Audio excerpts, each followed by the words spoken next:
The Floor is Lava, a children's game, strangely a hit show on Netflix, and the setup for this video. Could we survive in Louisville without touching the ground outside of buildings?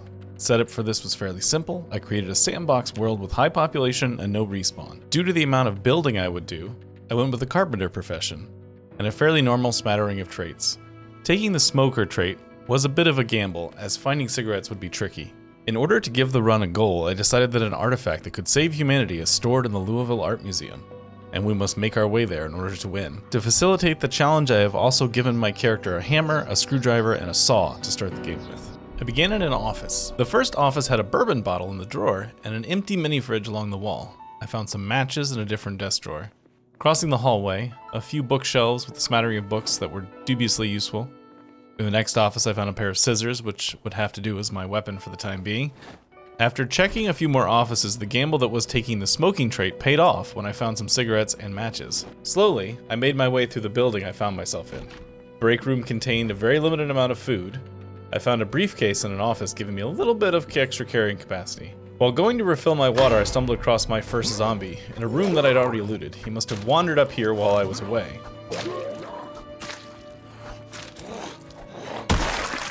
After dispatching him, another zombie greets me coming up the stairs. The food is so limited in this building that I figure we will have to move on quickly. I go up the stairs and start dismantling some of the furniture to give me the resources I will need to build our escape bridge. Before the day is through, a few more zombies find me and must be dealt with.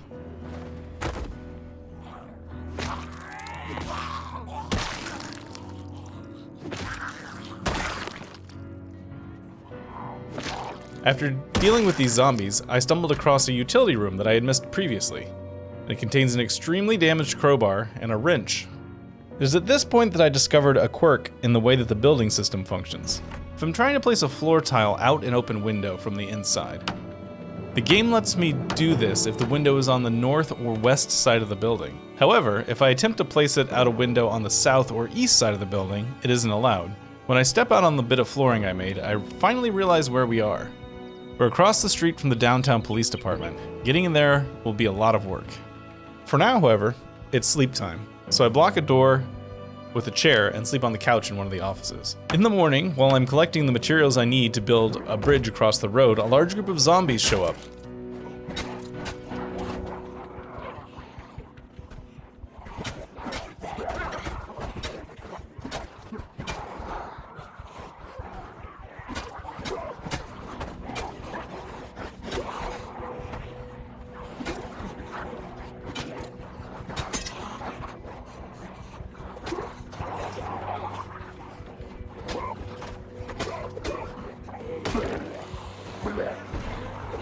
And it turns out to be too much for me to handle this early on, with poor skills and weapons. So it's back to the home screen, and attempt number 2.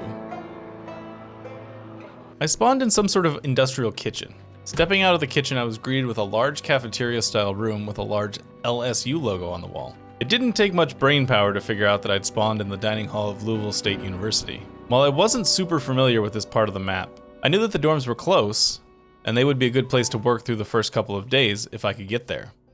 I found a knife in the kitchen and a tote bag and a cabinet, which gave me a little bit of carrying capacity. I took stock of the area. My smoker gamble paid off again, finding some in a desk. I also spotted a large building directly south of the dining hall. I thought this was the dorms, and if I was right, it would make things much simpler. Returning to the kitchen, I moved all the food available into one of the freezers, hoping to stretch it out as long as possible. After that, it was a matter of dismantling a bunch of the furniture to acquire the wood and nails I would need to escape over to the next building. While I was working, a few local zombies discovered my hiding place and had to be dealt with.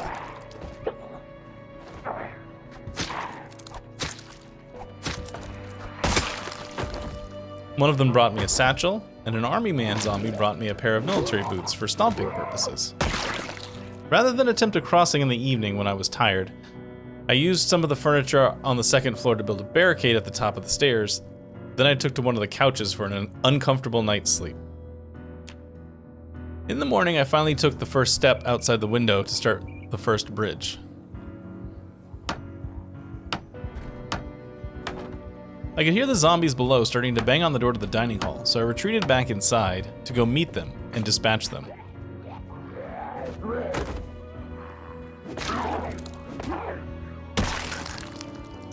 While I was working, I heard a zombie coming and attempted to retreat back inside before he reached me. But he managed to make it out onto the bridge before I could get back inside. I had been worried about fighting on these skinny bridges, but I was able to dispatch him without too much trouble. Zombie handled, I only required a little more wood to make the final approach to the building next door. Reaching the window, I discovered that this was in fact the dorms that I had been hoping it would be. The first room I reached was empty, but exiting into the hallway, I was alone no more. I escaped back out the window, and despite seeing a bunch of zombies pile out after me, they didn't follow me down the bridge. Figuring they probably fell off, I went back inside to find some more zombies.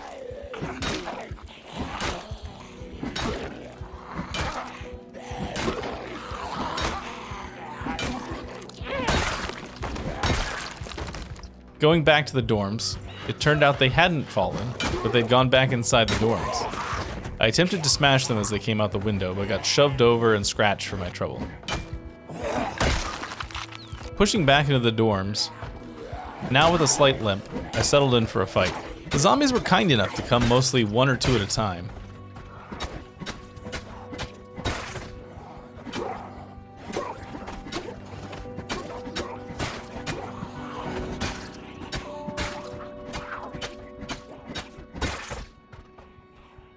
I spent most of the rest of the day clearing out the second and most of the third floor.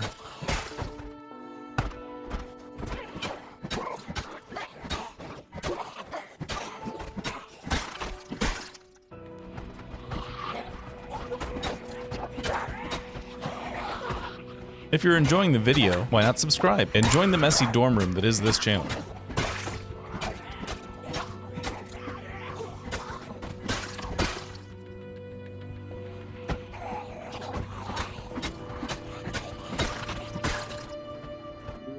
And I was also finally able to catch a bit of the TV shows for that sweet, sweet free experience points. In the morning it was TV time, then it was loot time! In my past games I'd pretty much written off LSU for everything except the library, but it turns out I was very wrong about the dorms. The loot available here was way better than I expected. A lot of construction tools, a fair number of guns, multiple machetes and crowbars, and perhaps less surprising, a lot of bags. I cleared and looted the remaining floors of the dorm, occasionally coming across a few zombies here and there. I discovered a laundry room on the first floor, which might be nice if we wanted to do some laundry before the power and water went out. Looting done, I started on dismantling the rooms closest to the bridge. I carried some of our materials back over to the dining hall and found a zombie friend waiting in the corner.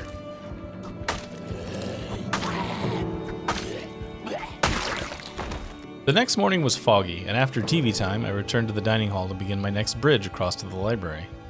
I had to dispatch a few zombie friends on the first floor before I could begin construction. I had to keep going back to the dorms in order to not miss any of the TV shows, and while there I would take the opportunity to make sure the building remained clear of zombies.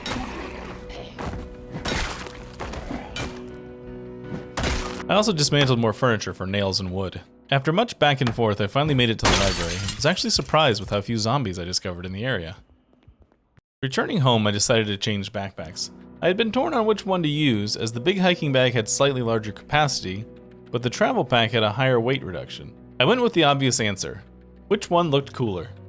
So travel pack it was. Returning to the library, I thought it was a good idea to clear the area before I spent time looking at the books.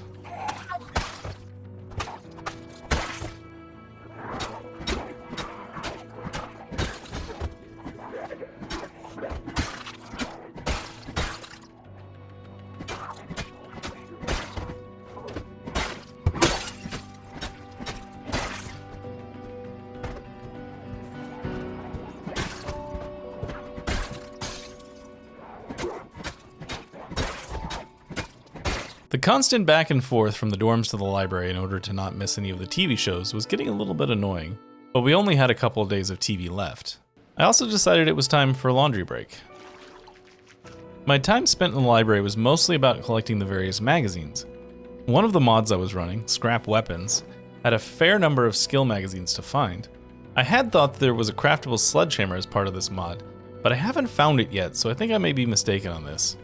I had wanted a sledgehammer, so it would be easier to open up building opportunities instead of having to stick to the north and west of the buildings. Also, it would have allowed me to install proper doors at our transition points instead of climbing in and out of windows. Now that I had what I needed from the library, I started building my bridge east towards the administration building. Returning home to the dorms that evening, the helicopter arrived. I moved some tables to block the staircases on the second floor to prevent zombies from coming and visiting me, but mostly I just hunkered down and hoped for the best. The zombie fallout from the helicopter turned out to not be too bad. Only a few new zombie friends that needed killing as I walked the path between the dorms and the library. Finishing my bridge and crossing into the administration building, I discovered it was fairly empty, or so I thought. I was finally able to replenish my cigarette supply off all the desks. I was beginning to feel overly safe in the building when I opened a door and a small horde poured out, scratching me and almost taking me down.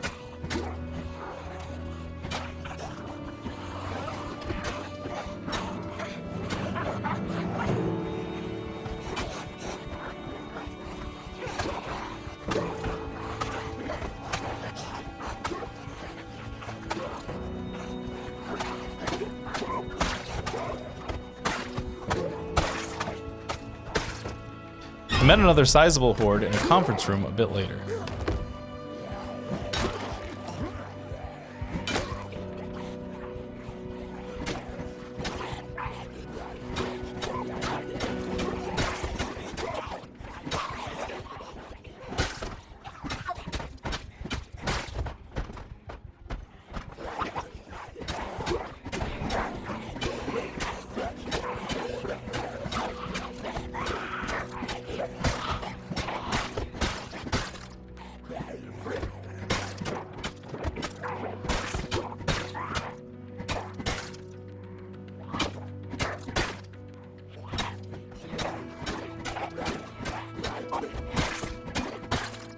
And we're going to stop here for now. I've made a lot of progress, but with downtown Louisville looming up ahead, the struggle is just beginning. Thank you for joining me. I am, as always, the Cremulent Archer. Why not check out one of these other videos? And I'll see you next time.